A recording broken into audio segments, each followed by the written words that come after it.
Okay, so as I mentioned, as Actera, we're running this electrification workshop thanks to the City of Los Altos. Our event objective is to inspire, inform, and support residents interested in electric home upgrades. So hopefully we'll cover what you're interested in.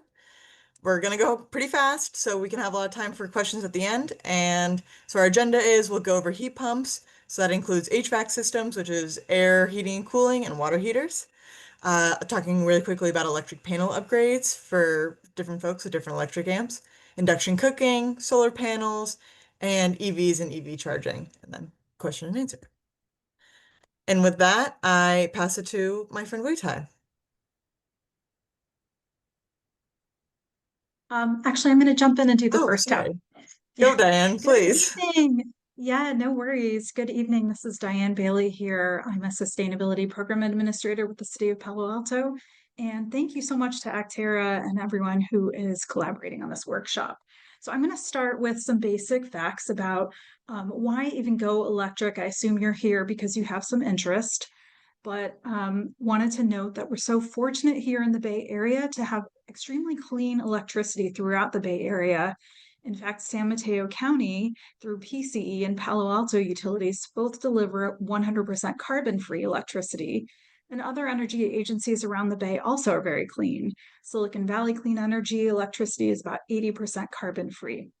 So that's one very compelling reason to switch from your gas or fossil fuel appliances to electric. There are some others, of course. Uh, Cost savings, of course, you can save on your utility bills because heat pumps and electric appliances are generally much more efficient. You will also enjoy a much cleaner and healthier home. Instead of burning gas, clean electric appliances can really improve the air inside your home and as well in your community. In fact, if you consider all of the NOx pollution generated by appliances, this is a powerful contributor to smog. This is much greater from appliances than all of the NOx pollution coming from the cars in our region. So we're talking about a very serious pollution source. And also there's improved safety. All right, jumping into heat pumps. So what is, let me see, we skipped a slide. That's okay. Oh, Heat pump, that's good. okay. Heat pumps are smart, efficient heating and cooling source. And I talked a little bit about why switch, but how do they work? Heat pumps can heat and cool your house by moving the heat from the surrounding air into your home. All right, heat pumps for heating and cooling. Generally, you're getting one appliance that does two things. It replaces your gas furnace as well as your AC with one heat pump appliance. So they're extremely efficient. And the cost is a little higher than a traditional gas furnace and an AC, but you can also save about 30 to 50% on your utility bills. And that's a bonus. As well, the heating is much more comfortable. Instead of a blast of hot air from a furnace, you get gentle heating and gentle cooling from a heat pump. Next slide. Heat pump water heaters work in much the same way. Basically, the compressor sitting atop the tank of hot water is moving the warm air from the surrounding air into the water. And when installed correctly, you won't feel a difference between a heat pump water heater and a conventional gas tank water heater. These can cost about $3,000 to $9,000.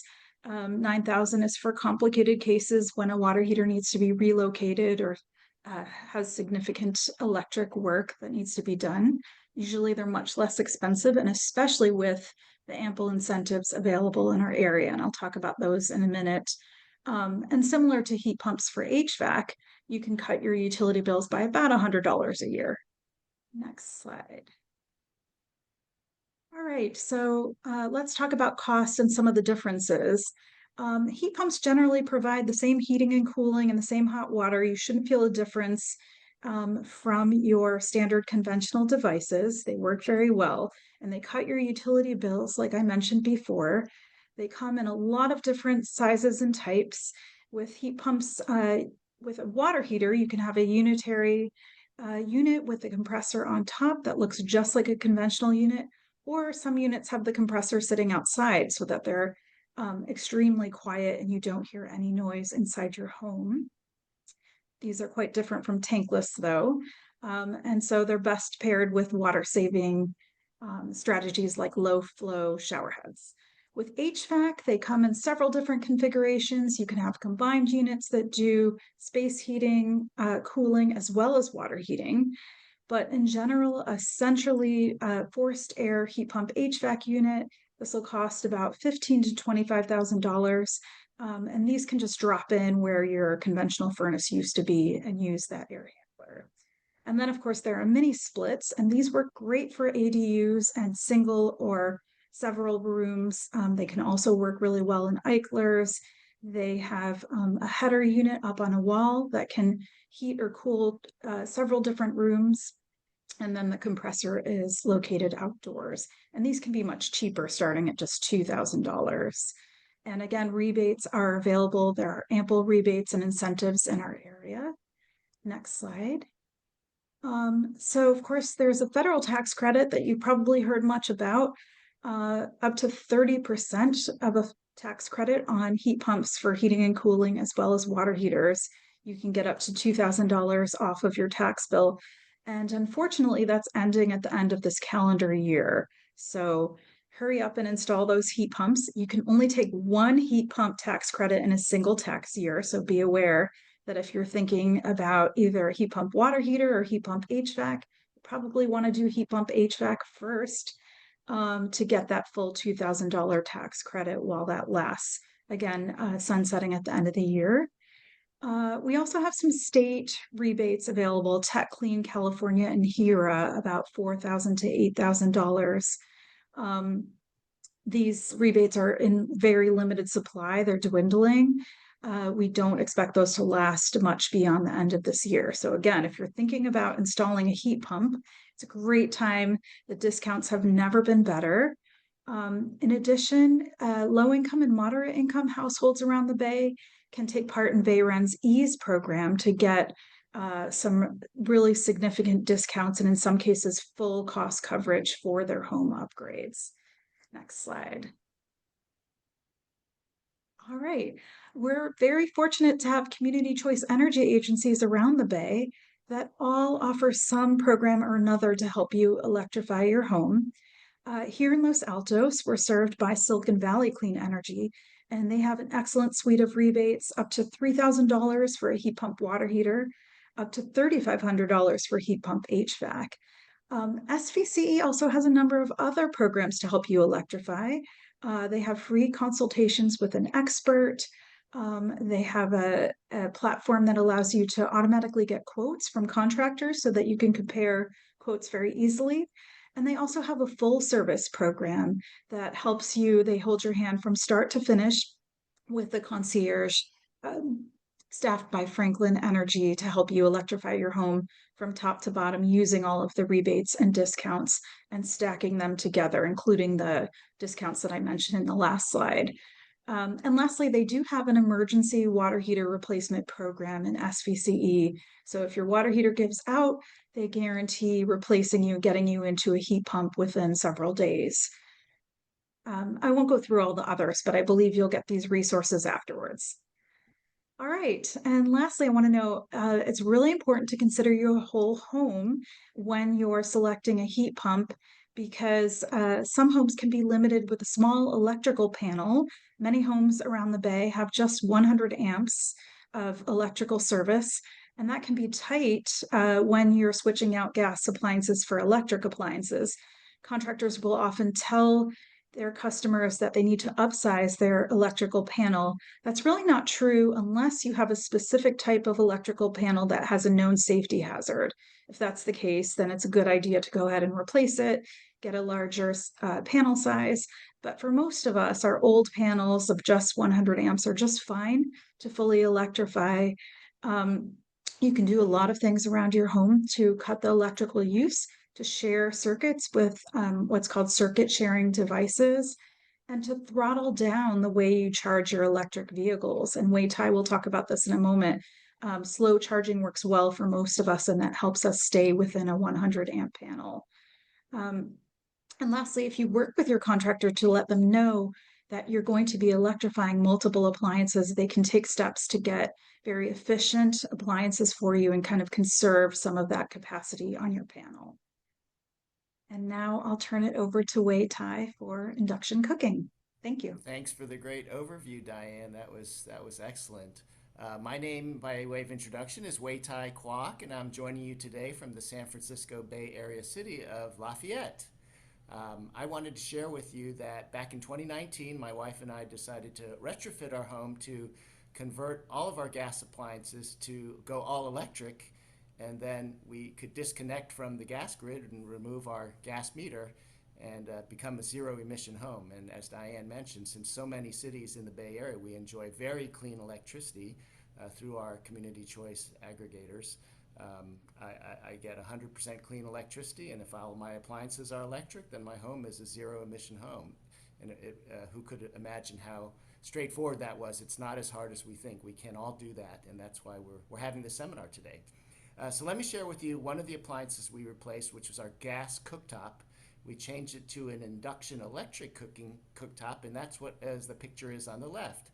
It sort of looks like when I talk about an electric cooking, it's not like my mom's radiant heat where the coils get hot and so forth, either above or below the glass plate. This one cooks, it heats your pots and pans through magnetic fields. And those magnetic fields excite the molecules in the pan and get the bottom of your pan really hot. And that's the pan is cooking, creates the heat to cook your food. So faster cooking times is one of the benefits of induction cooking. But let's go to the next slide and talk about a few of the other benefits of switching to induction. The first that we notice is how speedy and precise the heat is. You can boil water a lot faster through induction cooking, and you can control temperatures and get very low temperatures to simmer, we noticed. But the unexpected benefit we enjoyed was actually cleaner air in our kitchen. What I did not know until I started researching the benefits of induction was that our gas cooktop actually put out a lot of indoor air pollution. In fact, if I really thought about it, none of us would put our gas stove, I'm sorry, we wouldn't take our barbecue grill and bring it in our kitchen and fire up the gas on the barbecue in our house, but yet many of us with the gas cooktops, we did that anyways.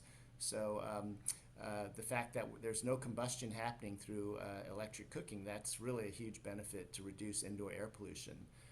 Also from a safety point of view, there are no open flames, so for pets or young children, you don't have to have open flames in the house.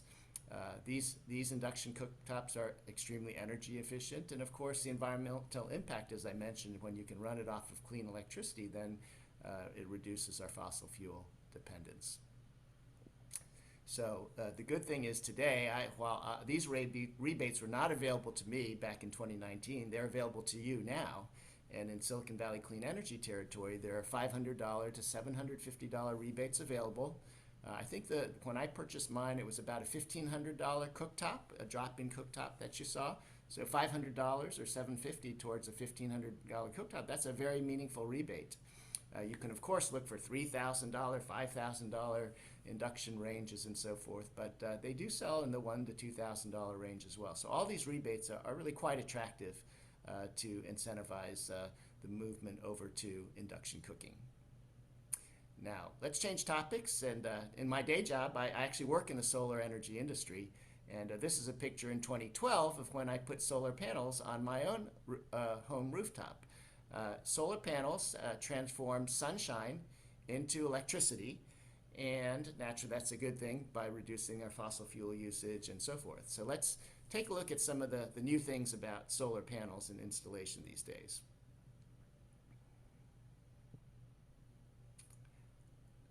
First of all, let's talk about how do solar panels work.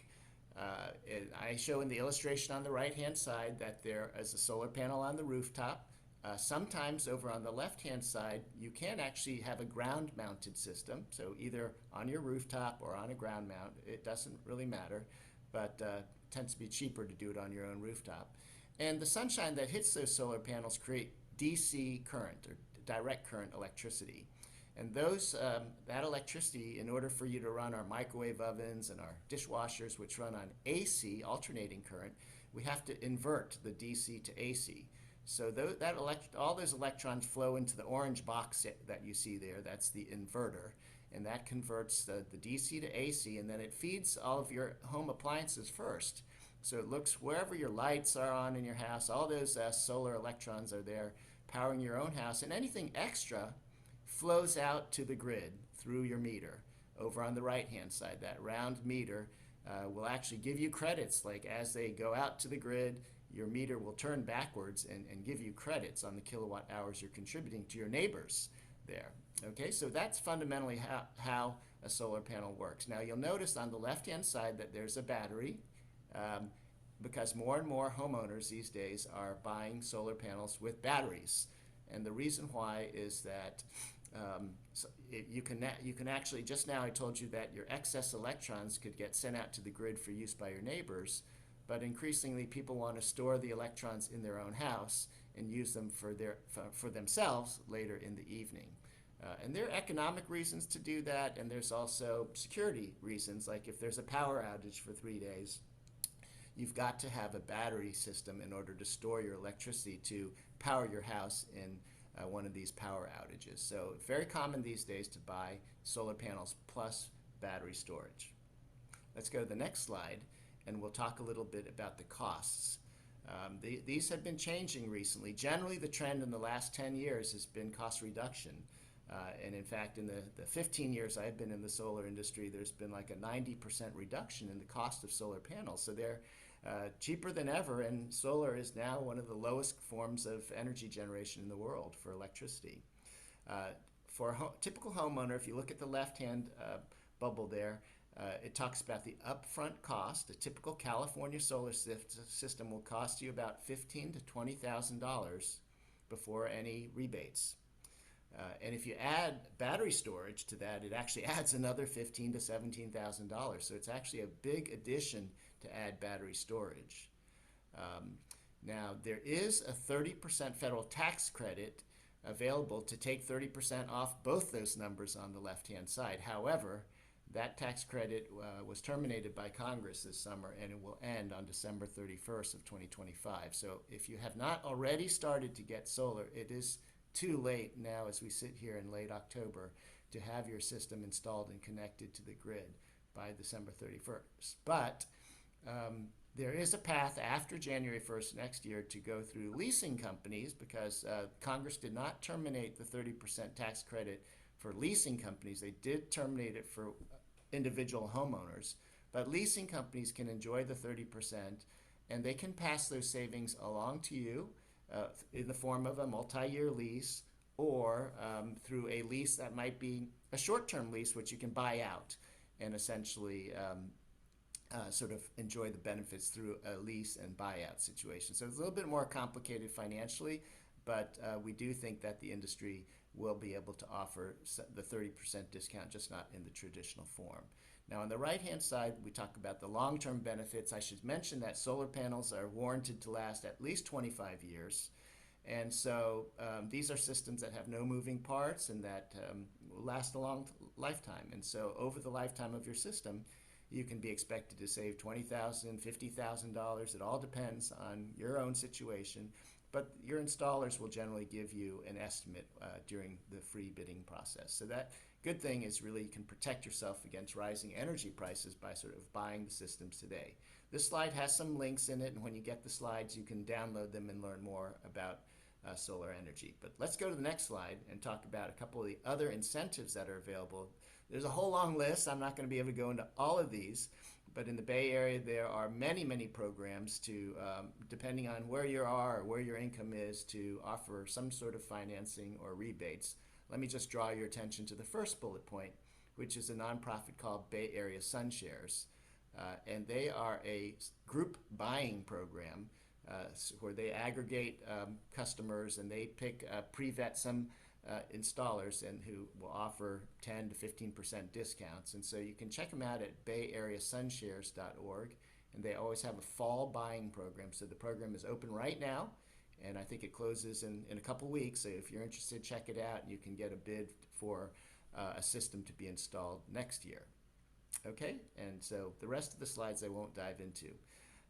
Now let's go to another topic of electric vehicles, because this is like driving on sunshine. If you are being powered here in the Bay Area, your electric vehicles are powered by clean energy.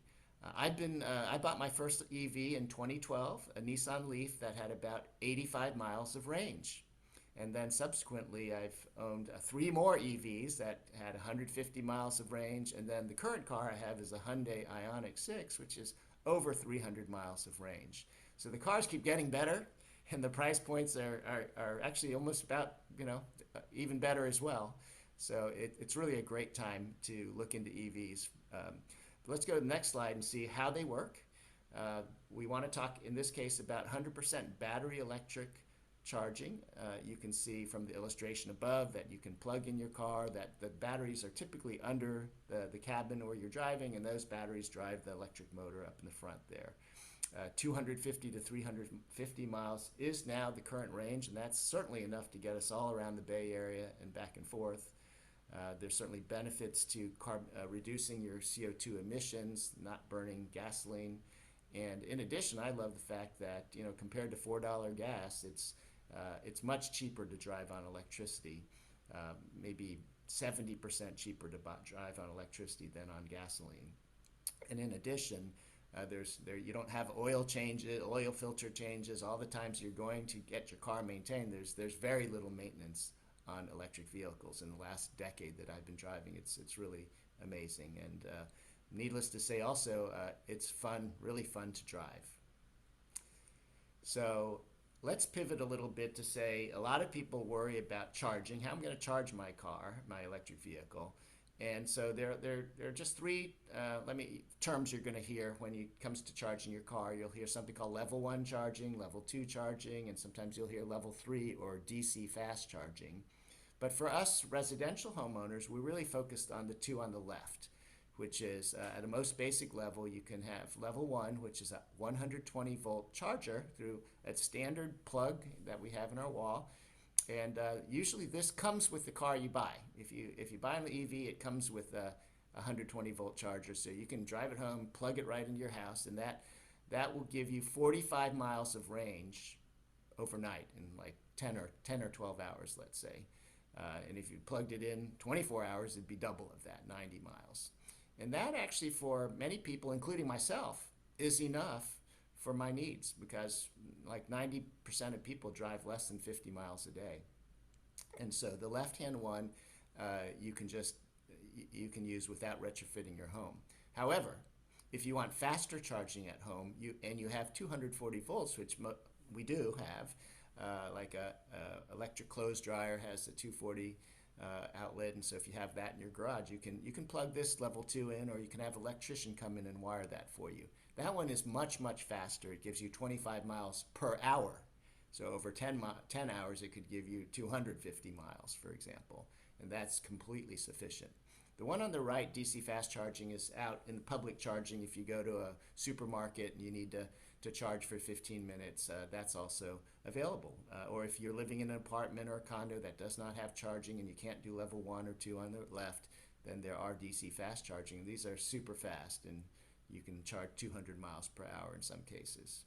Okay, so, but if we're going to do an installation at your home, here are some costs. Level 1 charger, actually it says $100 to $700, but it's actually free if you get the thing free from the car dealer and you plug it into the wall there. But if you have to buy it, yeah, it could be a couple $100. Level 2, this is what I actually did in my own house. I paid an electrician about $500 to wire the outlet, and then the $700 charger, which there's a picture of on the left, so that was about $1,200 for me back in 2012. And there might require permits and safety and so forth, and I did have a permit at that time, so that costs a little bit more. But that's sort of the rough range of costs. And the benefit is on the next slide that there are actually some rebates for those types of installation fees. So Clean Cars for All has $2,000 up to $2,000 for level 2 home chargers, and so forth. So we won't dive into all of this except to say that PG&E and others are also offering some rebates for EV charging equipment. Now, if you don't charge at your home and you want to go out into the public chargers, there is increasingly more and more infrastructure being set up in the state of California. We have one of the best infrastructures in the country, currently over 43,000 public stations. You can find them through apps that you can put on your phone, and the cars have these apps that helps you find them. And so, in general, there's just a big push to add more EV charging throughout our state, so that if we want to go on long road trips to Los Angeles or so forth, you can charge along the way pretty confidently. So that's it for my portion. And so thanks for your attention. And I'm going to hand it off to the Rewiring America folks to tell us how you can find incentives in your area and contractors. They're doing an amazing job to help the whole country go electric. So Rahul, you want to take us away? Sure. Thank you so much. Hi, everyone. I'm Rahul Young. I'm the head of community engagement at Rewiring America. Next slide, please.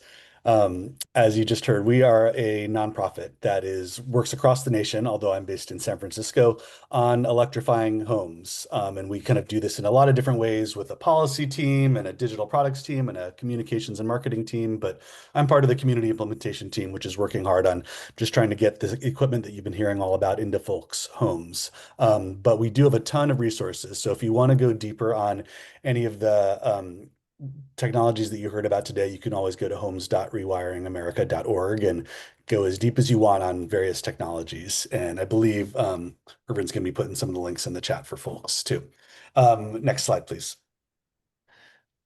We wanted to join today to talk a little bit about a program that we're running. So as you already heard from Diane, there are so many amazing incentives around a lot of these technologies that already exist around the Bay Area. And we feel particularly invested in trying to help people connect to the IRA tax credits before they expire at the end of the year. So we're adding one additional program into the mix, which is a program specifically for Santa Clara and San Mateo County folks that could lead to a 20% discount on a heat pump installation as well. And that's on top of all the other tax credits and state and local incentives that you could be eligible for.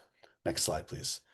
And Irvin's already put the link to this program in the chat as well. Thanks, Irvin. The way this program works, if you're in San Mateo or Santa Clara County, is you go to the website that's linked in the chat, tell us about your home. You can get a quick estimate on the likely range of costs that might be a good fit for your home and the different incentives that are available to you.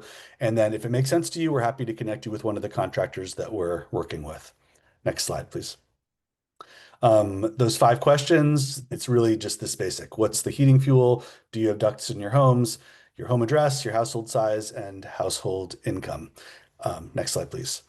And then once you input those in, we'll come back to you with a little bit of information around kind of our sense of what a likely size of a heat pump that will make sense for you will be, the general kind of project cost or range of kind of what the cost could be for a heat pump, the installer discount that we might be able to offer, and then the full stack of incentives that are available to you. And in lots of cases, there's going to be folks for whom the best deal for them is actually something that already exists through one of the CCAs, or depending on your city, the local incentives that are available to you, in which case, the tool that we've built will help direct you directly to those programs so that you can enroll directly in them and make them happen.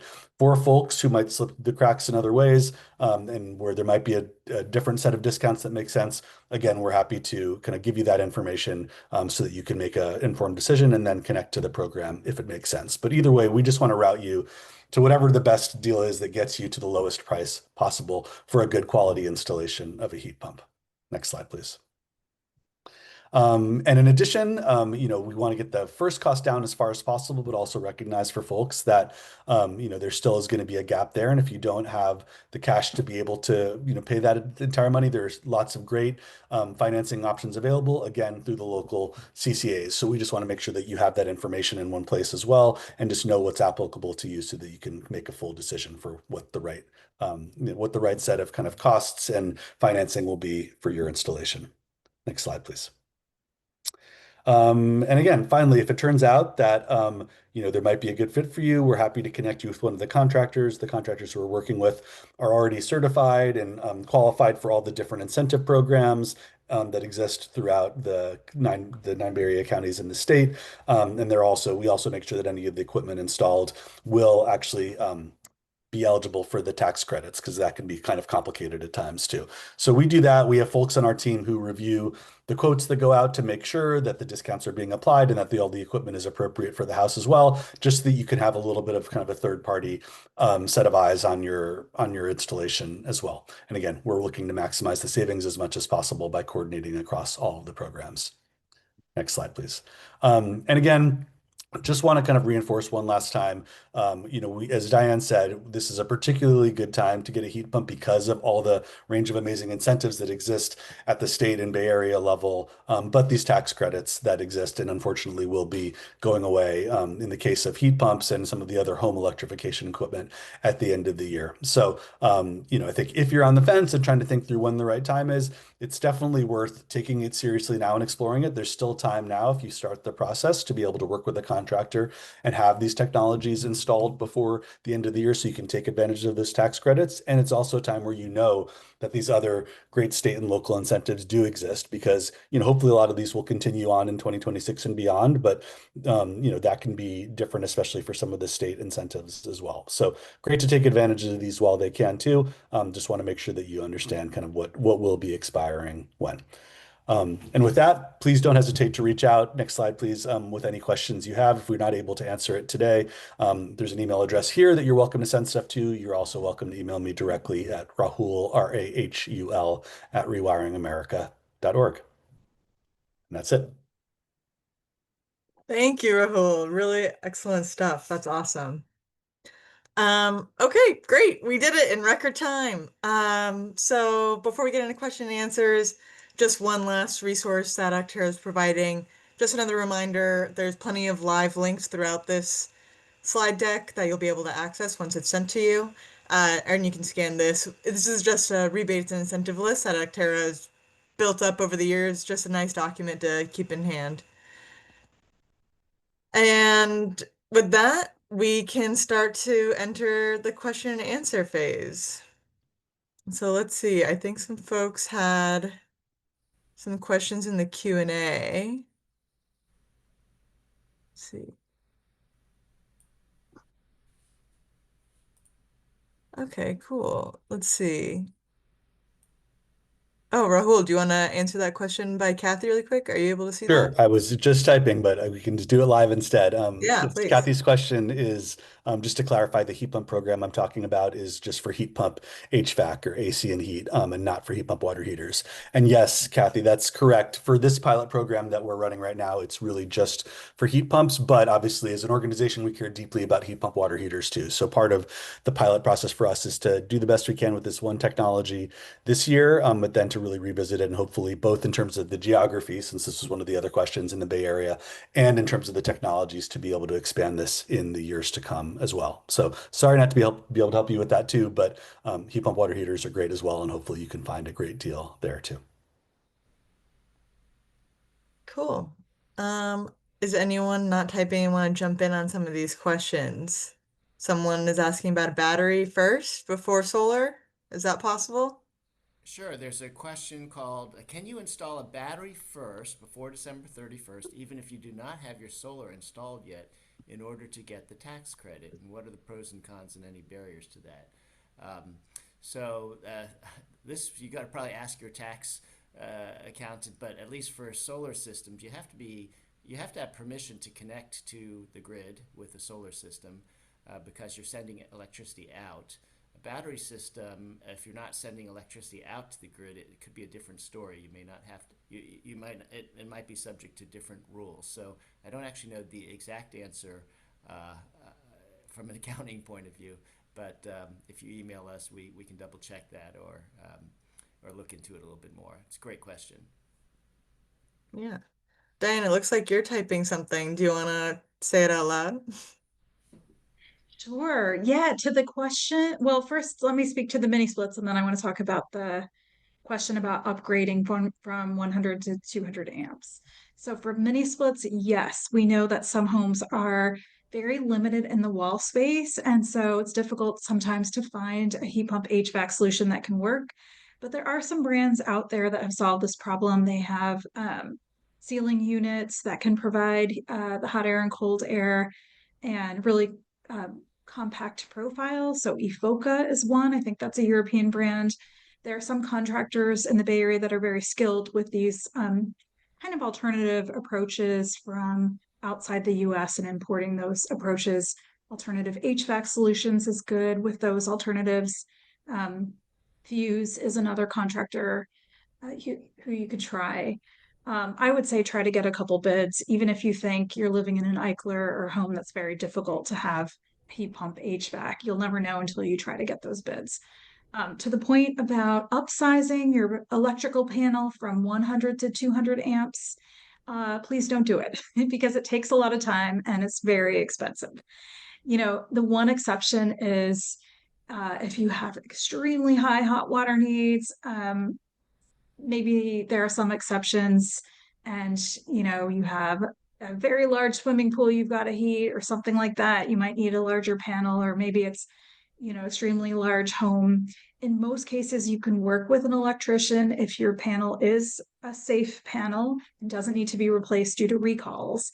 You can work with your electrician to do energy management systems and smart panels so that even though you might have 100 amps of electrical service, these smart panels like Span or Schneider, they can sit atop the 100 amps and provide 200 amps of service using software to kind of gatekeep. It's almost like routing trains at a train station. They're just making sure that not too many things are on and running at full power at once. So they might throttle down your dryer or your EV charging. But that enables you to stay with your same electrical service. And in PG&E territory, it takes a lot of time. It could take 6 months or longer to get that new upgraded service approved. And so even if money is no object, the delays can be quite long. Nice, thanks. Rahul, did you want to reply to people about more Rewiring America questions really quick? Yes, sorry, I was not seeing which ones were for me. There's more and more questions now. So were there particular ones you wanted me to jump in on? Yeah, here, I can read it. Yeah. So, am I correct in understanding that the program through Rewire America is only available through certified contractors? Yes, sorry, correct. Yes, for now, I mean, in terms of that particular discount that we are providing, it is with the three contractors that we're working with, partly because we wanted to kind of do some extensive vetting to make sure that they do all the calculations the right way, that their QA/QC processes are correct, et cetera. There are, of course, a lot of great contractors out there too. If you go to the landing page that we have, though, I mean, I think regardless, it's still useful to get a full breakdown of the incentives that are available to you too. And then you can make a decision about whether that's useful to you to be connected with one of our contractors. You can certainly do that and also call other contractors as well to get different quotes. So it's really up to you. I think we've tried to set up the site so it's useful no matter what, no matter whether or not you get connected to a contractor. And if nothing else, it gives you the data that hopefully can guide your conversation with any contractor that you choose. Cool. Hopefully that was helpful. Does anyone want to answer the question by anonymous attendee? If I were to install all electric equipment, do I go to one installer or would I need to deal with various installers? I mean, I'm happy to start a little bit there, but other folks should feel free to jump in. It depends a little bit. I mean, uh, rarely will there be one person who can do every single thing that's on the list of what we talked about, but most people don't do all of these things all at once too. So I think it's very possible to do this incrementally. So there's lots of contractors, for example, that do both kind of heat pump HVAC and heat pump water heaters. And those are usually the kind of two of the more complicated things. And a lot of the times they have electricians on staff as well. So if there are any wiring required, they can do that. When it comes to an induction stove, the installation of the stove itself is quite straightforward. It's really just to make sure that you have the wiring correct too, which conceivably could be done by some of the folks you're talking with too. Same thing, I guess, for an EV charger conceivably. So I think the main thing to know is, I think it's really worth thinking through, what's the order of events that you want to have? Because we recognize it can be very overwhelming to have to call a bunch of different folks. You don't want to have to make yourself your own general contractor necessarily. But I think if you do this incrementally, you can often find folks who can combine the key things that you want to achieve at a given time. Yeah, I would offer up when I did this in 2019, I 4 out of 5 contractors that I called tried to convince me to stay with gas. And I knew I had to keep calling, 10 in order to get the 2 that would be interested to do electric. Now, this was many years ago, and I hope that the market has changed since then, and also that you have resources like Rewiring America, where you'll go to installers who are already pre-vetted to do electrification and who won't try to talk you into staying with gas. All right, so that I think is key. And then even if you do have an HVAC or water heater, you might find 2 different vendors, and you really have to ask yourself, do I want a holistic solution? Do I want one person thinking holistically about this, or do I want to try to shop, point solutions? And it could be a timing thing. In my case, as we talked to all of them, we realized that the holistic thinkers were more what we happened to be interested in, and they actually ended up doing insulation as well, or gap sealing and other services beyond electrification that were just basically building performance improvements to my house. I guess after you talk to several, I got educated on what I was looking for by going through this process. Cool. Yeah, sounds like a hard thing to traverse at times, but hopefully it's getting easier. Um, okay, let's see. I'm seeing a lot of questions about amperage again. Yeah, I'm going to jump in on those. Please take it I away. want to chime in on the contractor question first and a few other things. On contractors, it's true that there are not enough contractors that do whole home electrification service, but the list is growing. So Electrify My Home out of Fairfield is great, and they do serve the entire Bay Area. They're the firm that actually trains the contractor serving the state's Tech Clean California program. So that's a good one. Um, and I would encourage others to kind of crowdsource and share their ideas. To the question about Quick Carbon, that is an excellent source for tips and tricks and just really good guidance while you're doing these electrification projects. They have a great resource where you can set up a free consultation with Quick Carbon and they'll review contractor bids for you to tell you, even if it's apples to oranges, they'll review the bids and they'll explain the differences and just help guide you through the process. As far as I know, it's free for anyone to use. So I would encourage the use of that. And in Palo Alto here, we do have a formal contract with Quick Carbon, so I'll be transparent about that to provide that service to our residents. To the question about amperage, yeah, it's tricky. We do hear reports from lots of customers that their contractors are telling them, you have to upsize, we can't install a heat pump. One of the problems is the way conventional permitting is done in a lot of cities. It relies on what's called a load calculation that very conservatively considers the power use by the different electric appliances and uses in your home. When you tally up all of the power use labels from every appliance, it's a lot. But if you look at your smart meter data, most homes, the vast majority of homes, are using less than 80%, in most cases, less than half of the capacity on their electric panel. And there's plenty of room for them to add more appliances, including heat pumps, safely. Not even talking about the energy management, the devices that I spoke about earlier. Most homes can add heat pumps without those energy management devices, without circuit sharing, just by considering their smart meter data and what their peak energy usage is. So if you look over 1 year's data, what is your peak power draw? And your electrician or the installing contractor can help you pull that data if you're not sure how, and they can help evaluate it and submit what some people call an alternative load calculation to your city permitting for consideration. And that's a really important way to avoid unnecessary panel upgrades. And Quick Nice. Carbon can help with that too. So Great. And then a quick follow-up question for if you need a new electrical panel when you get a heat pump, is that also included in the federal tax credit? Did you mention that? I believe there is a partial credit. Rahul, you want to speak to that? There is. I was just trying to refresh my memory about exactly what the amount is, but I'm gonna maybe I'm gonna put in a link to Irvin, and Irvin can put it to everybody else. This is a link to the incentives calculator that Rewiring America has built for the entire country.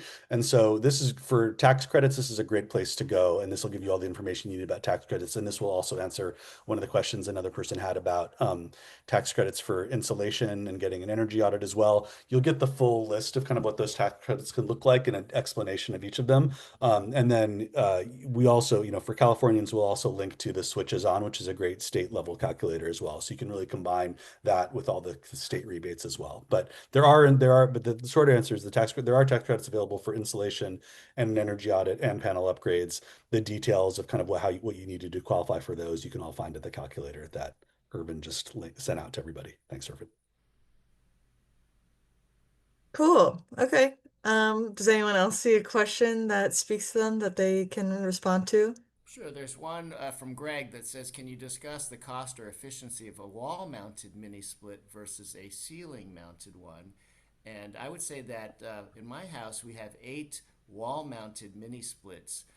And we originally, my wife thought, oh, those might be ugly hanging on the wall there. Can't we just conceal them more in the ceiling through a ceiling cartridge version that Diane was talking about before? Because there are many form factors for the actual unit in the room. But our contractor at least recommended the wall-mounted one because that was the most efficient at circulating the air, where the cartridge one up in the roof sort of had less of an angle of the ability to circulate, at least for my house. And so it turns out that, the aesthetics of it, once you mount it there, you don't even really notice it anymore. And you might think it's ugly for a day, but afterwards you don't really notice it. So we ended up with the wall-mounted ones, 8 of them in each bedroom, in the kitchen, living room, and so forth, and they work really well, and it's very comfortable. So at least from an aesthetics point of view, the performance, at least I was told, it was better for the wall-mounted mini split. Cool. Um, okay. And did you want to speak at all to the solar question? Well, Are you thank you for familiar? Meg for chiming in that her battery put in after solar did require PG&E's permission to operate, PTO.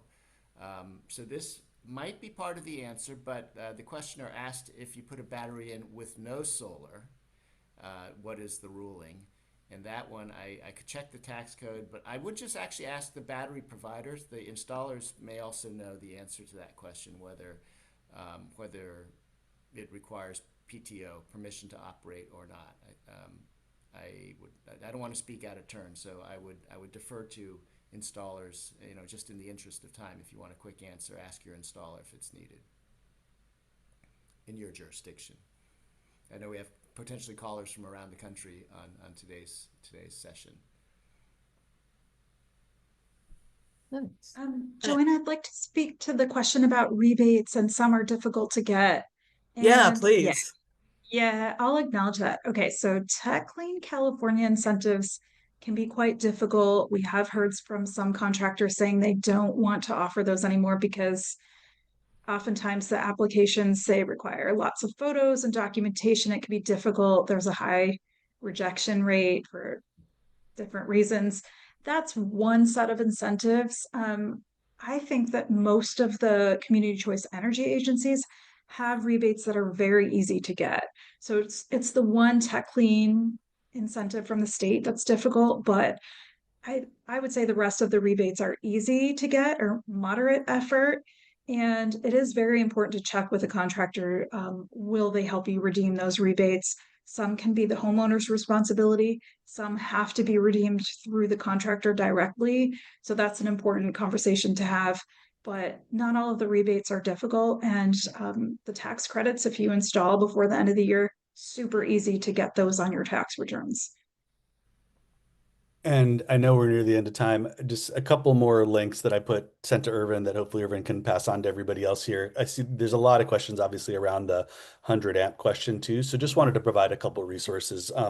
Redwood Energy, which is in the Bay Area, has done a lot of great work on this to really be able to make the case and kind of get deep into the details of how you can actually go about and get creative to be able to not have to upgrade your service too. So there's an article about it that Irvin's posting right now too. And then also then the calculator that Redwood Energy energy uses. So in general, yes, I think often energy audits would get into that too. But again, there can be a wide range of people's expertise in these things too. So it's good to have these resources at hand to really kind of nudge people to say, it's important to me that, as Diane said, don't want to invest that significant time and energy to have to upgrade my service with PG&E in this case. There are ways to do this. There's a lot of great ways you can kind of calculate this right. And as long as you're smart about it, you can set this up so you can do this on a 100 amp or 125 amp service too. So hopefully those resources are helpful as well. Great, thanks for including those. Okay, Wei-Tai, do you see a question you want to answer? Justin asked a question: is there there's a change of gas water heaters to be phased out by 2027 for SC County in regulation now? And this is a really good question. I think I'd also ask Diane to chime in, but the Bay Area Air Quality Management District ruled a year or so ago that the phase out of all gas water heaters by a certain date, and it passed. And I don't know that it was there was litigation around it yet, but do you know the exact status of what year that Yeah, gas water heaters I were would love to regulated? speak to that. Yeah.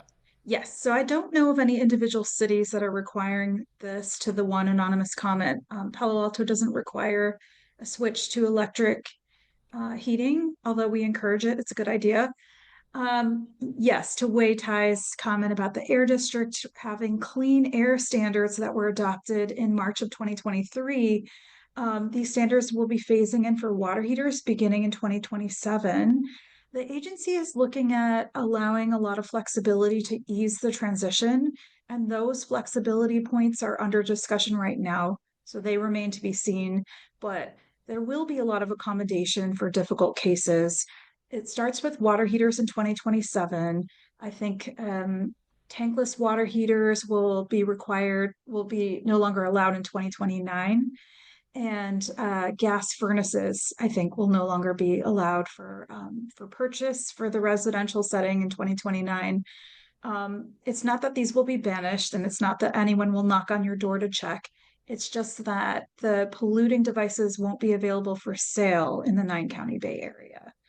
And so I think we'll see a lot of flexibility as these regulations begin implementation. We still have at least another year and a half. And I think it will start slowly with lots of flexibility, lots of assistance, especially for low income residents. Yeah. Do you happen to know, Diane, did you mention the furnace is in 2029 or 2028? 29. 2029. Yeah. And that would be the same for radiant heating? Um, there might be exceptions. I'm not sure. Radiant heating isn't as common, so there might be more time for that.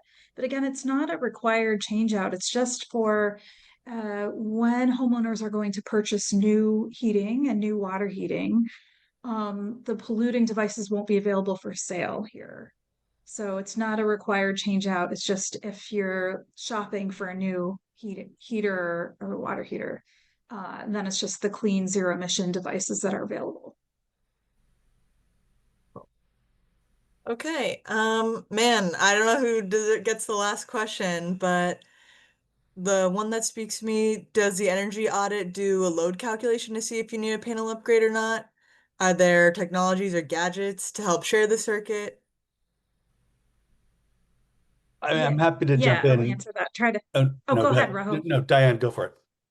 Yes, energy audits. If yes, energy audits can look at your panel and determine what your load is quite easily and advise you on whether you'll need a panel upgrade or not.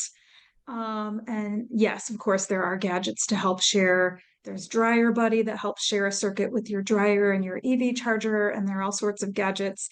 Redwood Energy, which Rahul mentioned, they have an excellent guidebook that walks you through the different load sharing and other devices and the options and the costs of those. I do want to note that if you are considering electrifying your home, take a look at the age of your appliances. Look at the oldest and largest gas users first. And if all of your appliances are new, take a look at your vehicles. Do you have gas vehicles? Replacing the oldest gas or gasoline users first is a good rule of thumb. And if you have folks with asthma or compromised health in your household, taking a look at your gas stove first would be a good idea just to make sure you have clean and healthy air in your home. Great. Rahul, did you want to add your 2 cents or you ready to? Nope, Diane covered it way more eloquently than I could have, so we're all set. Thanks. Okay, great. Well, we made it to the end. That was an awesome question and answer session, I think. That was really helpful and really educational. Thanks to everyone who stuck around. I hope that was really informative. And as I mentioned, this will all be sent to everyone later. And have a good rest of your night. Thank you. Good night, Yeah, everyone. thanks everyone for doing that. Really appreciate it.